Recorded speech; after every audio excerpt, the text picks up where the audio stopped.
Magandang gabi mga idol. Pagmasdan niyo yung nagluluto.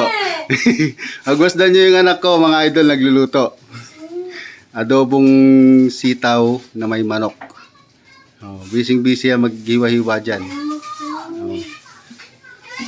Si ano nga pala yan, si Princess Joy Joy. Princess Joy. Magulat ko.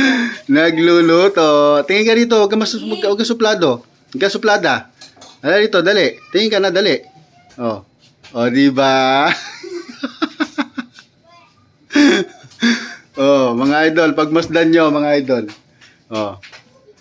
Nagluluto ng ulam ngayong hapunan.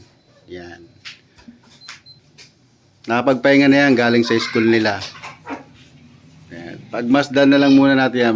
Maraming salamat mga idol. Hanggang dito na lang. Thank you very much.